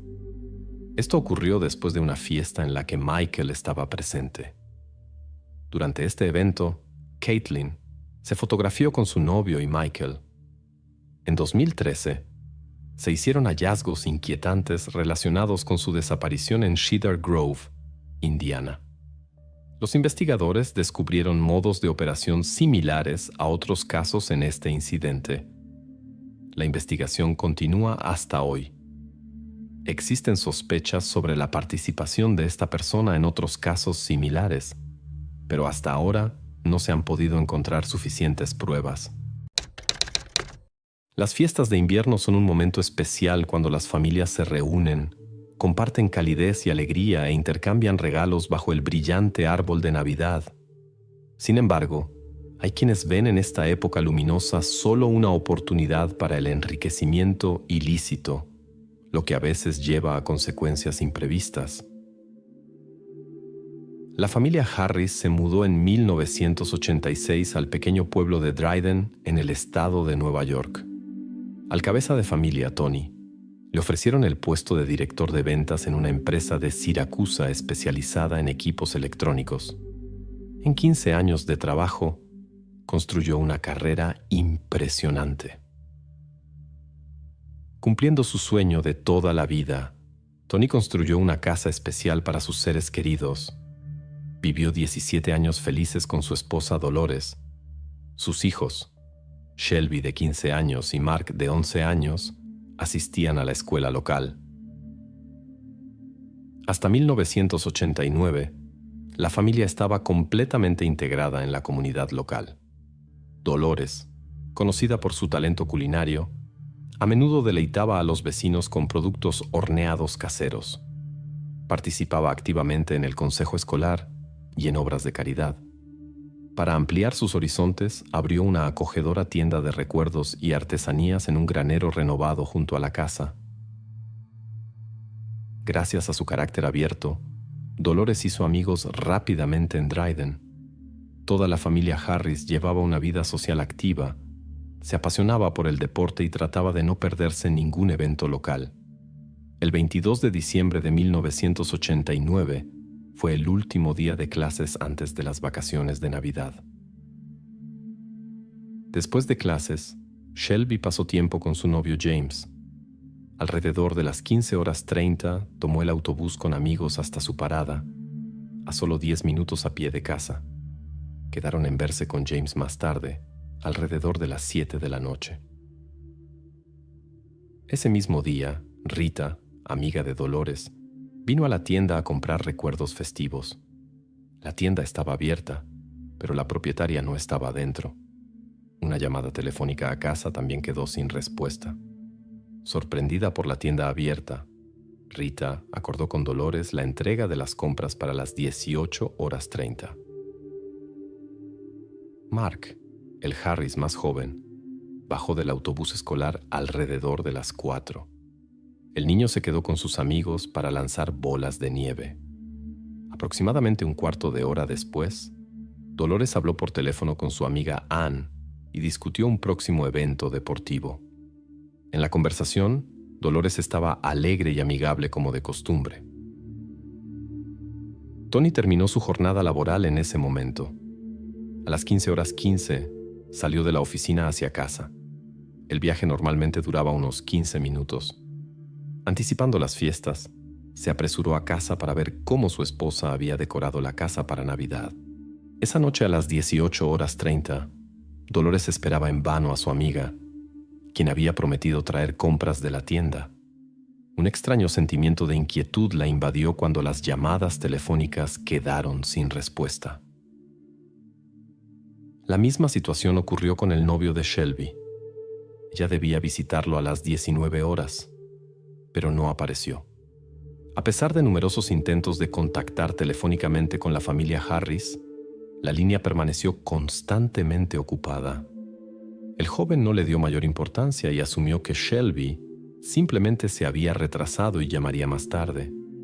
Sin embargo, no hubo noticias de la familia.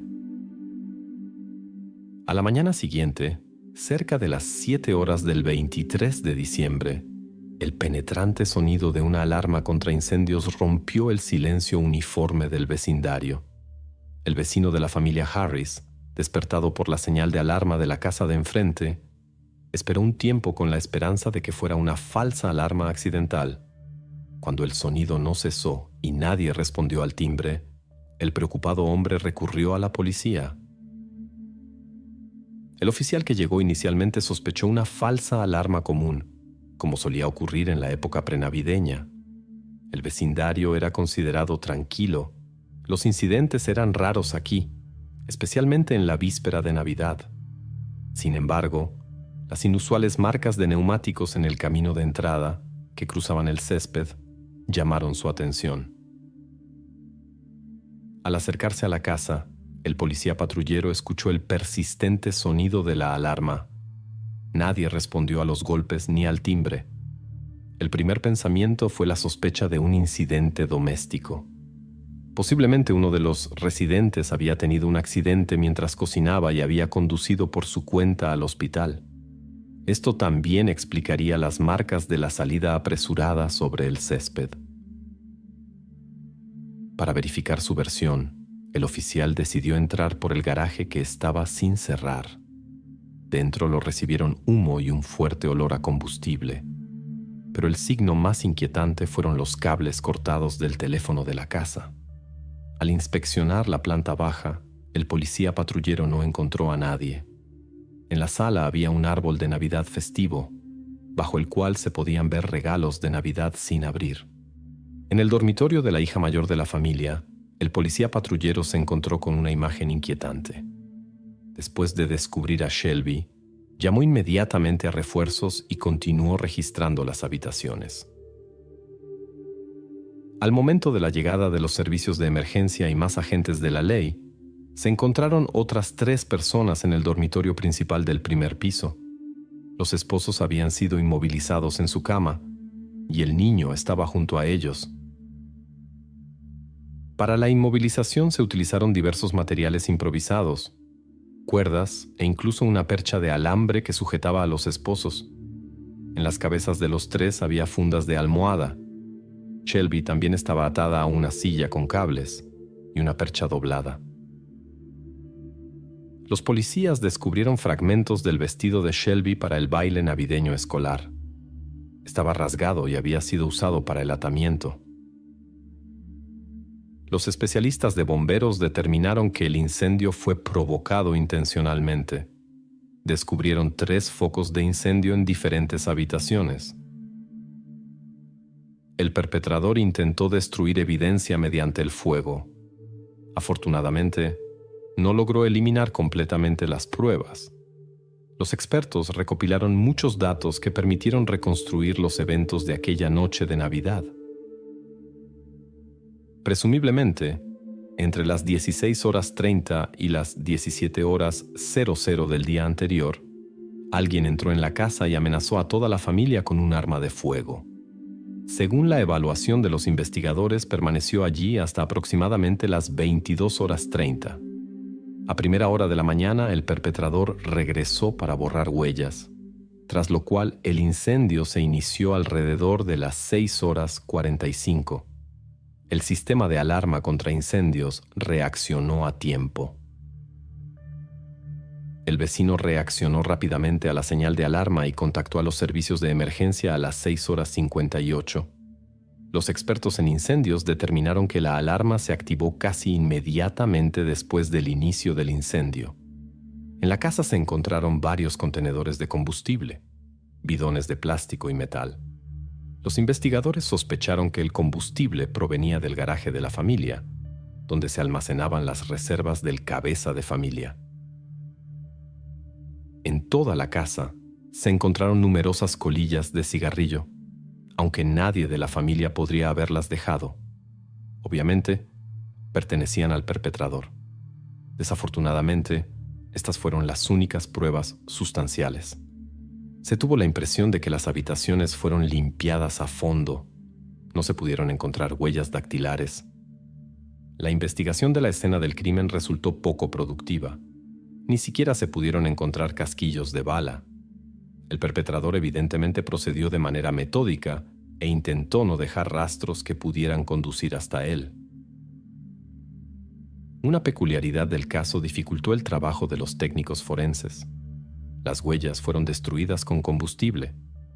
En las puertas no había signos de entrada forzada. Presumiblemente la familia había dejado entrar al extraño por voluntad propia, algo común en esta zona donde todos se conocían. Los residentes estaban acostumbrados a una vida tranquila y no temían por su seguridad. Ahora la atmósfera en la ciudad había cambiado.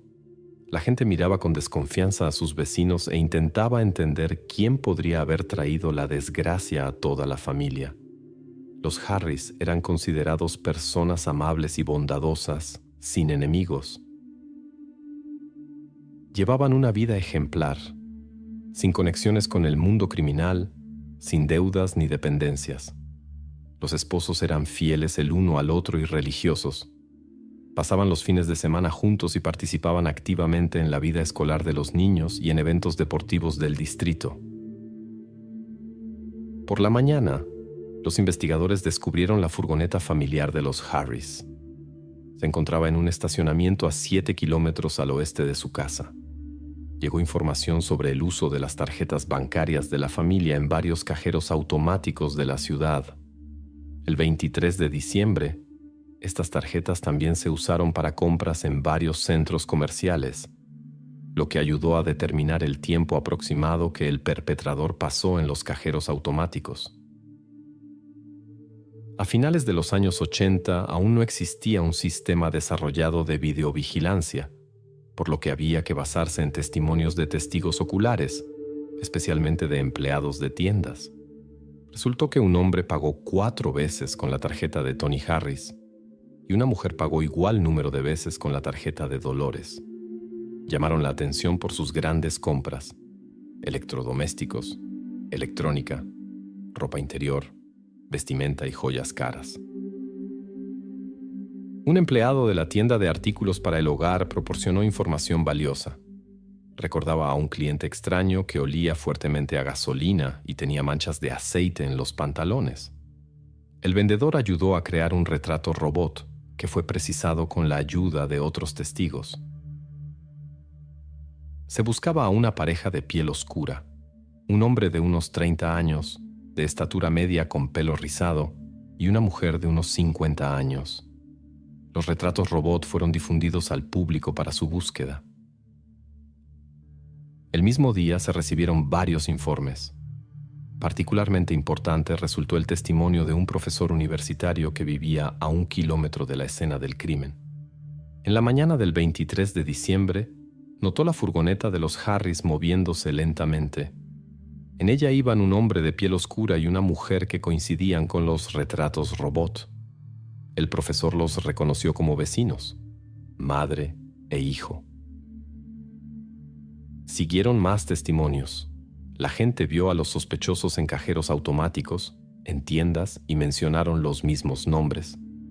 Finalmente, se estableció la identidad de la presunta cómplice, Shirley King, de 55 años, una ciudadana respetuosa de la ley. Su hijo Michael, de 33 años, también conocido como Anthony Turner, tenía antecedentes penales.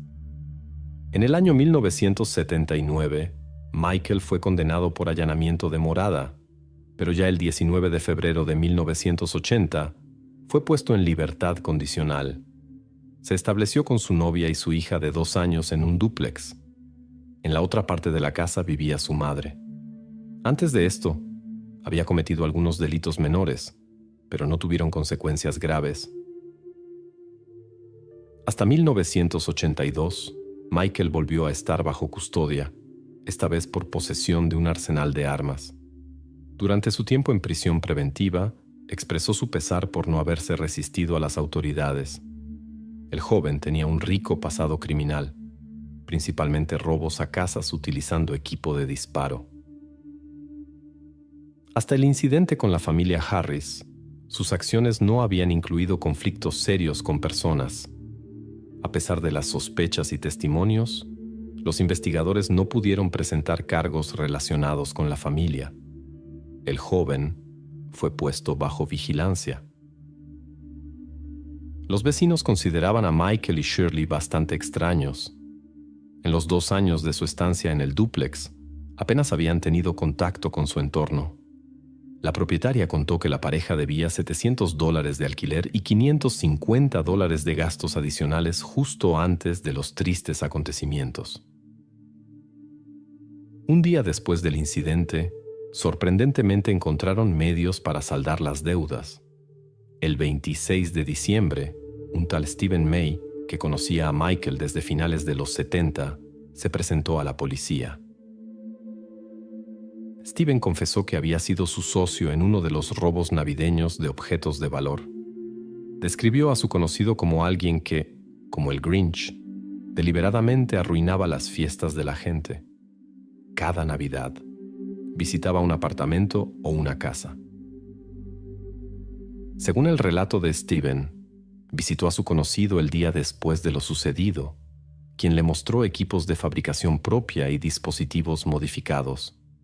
Stephen precisó que el arsenal de armas fue vendido a Michael por una amiga en enero del 87. Las características coincidían con las evidencias del lugar del crimen. La presencia de un silenciador explicaba el silencio que notaron los vecinos de los Harris. En este tiempo, la madre de Michael, Shirley, trabajaba como limpiadora en un hotel. El 30 de enero de 90, un investigador encubierto se alojó allí. Su nombre era David Harding, un investigador novato pero prometedor. Se distinguía por su inteligencia, perseverancia y lealtad a los principios, lo que favorecía el desarrollo de su carrera. El reciente divorcio le hizo sumergirse de cabeza en el trabajo. Los amigos bromeaban diciendo que ahora estaba casado con el servicio. A pesar de las dificultades personales, cumplía excelentemente con sus deberes oficiales y era ideal para la investigación del caso de los dos peligrosos malhechores. Los colegas notaron el talento especial de Harding para encontrar evidencias en los casos más difíciles y descubrir huellas dactilares donde ni siquiera los expertos experimentados podían encontrarlas. Para entonces, ya había ayudado a llevar ante la justicia a varios peligrosos criminales que prácticamente no dejaban rastros. Al caso de la familia Harris le dedicó especial atención. En octubre 90, un investigador encubierto se instaló en un hotel bajo el nombre de David Savage. Su objetivo era establecer contacto con Shirley. Durante la conversación, la mujer compartió sus planes. Tenía la intención de mudarse a su propia propiedad en el norte del estado de Nueva York, donde poseía 200 acres de tierra. Shirley habló sobre su intención de abrir un hospicio para personas necesitadas. David, quien se presentó como un empresario con conexiones en estructuras estatales, ofreció ayuda para obtener fondos para este noble proyecto. Tal propuesta claramente interesó a su interlocutora y ayudó a establecer una relación de confianza. Durante las conversaciones, el investigador notó un detalle interesante. Shirley reaccionaba particularmente emocional a las noticias televisivas relacionadas con acusaciones contra sospechosos de piel oscura. Otra observación: ella prefería un tipo raro de tabaco, cuyos restos fueron encontrados en la escena del crimen. David, quien llevaba un yeso como camuflaje, pidió ayuda a Shirley para firmar invitaciones para una reunión de graduados. Ella accedió voluntariamente y firmó 25 sobres, incluyendo uno a nombre de Dolores. Este nombre no fue elegido al azar.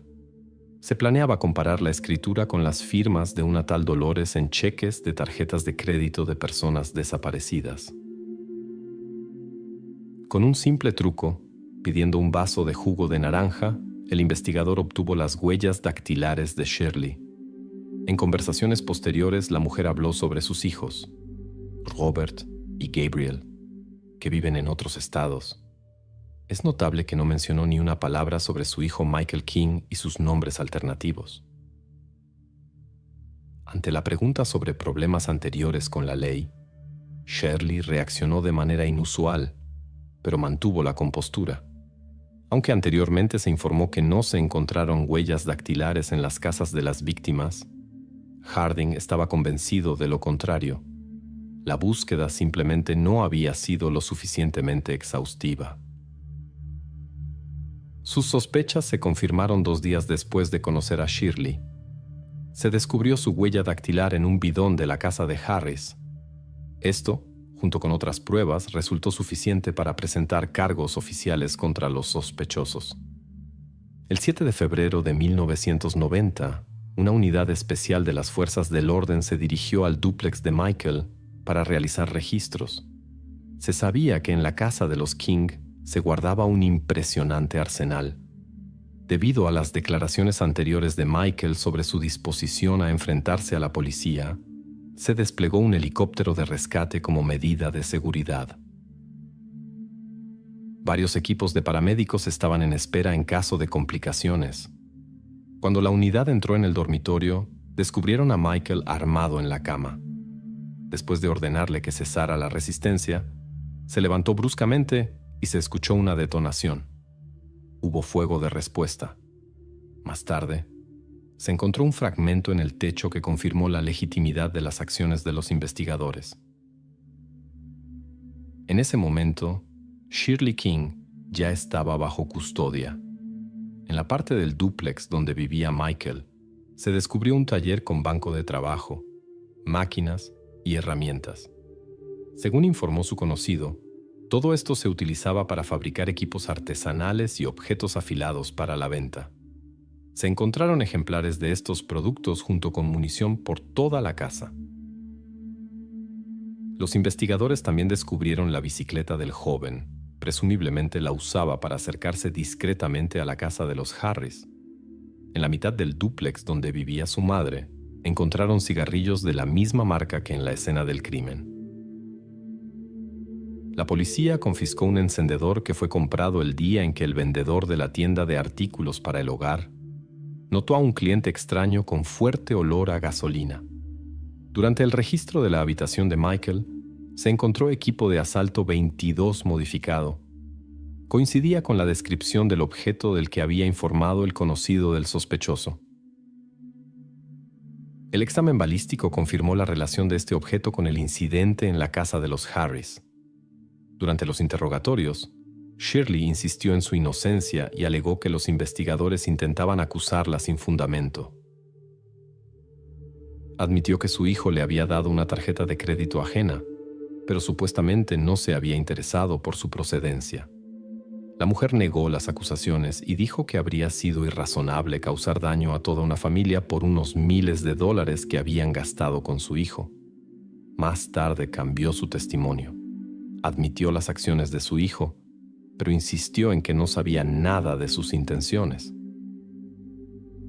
Shirley contó que se enteró del incidente con los Harris por las noticias y le preguntó a su hijo sobre las tarjetas. Michael confesó y explicó sus acciones por miedo a ser descubierto, ya que la familia podría haberlo identificado. Según las palabras de Shirley, reprendió a su hijo por lo sucedido, pero no informó a las autoridades.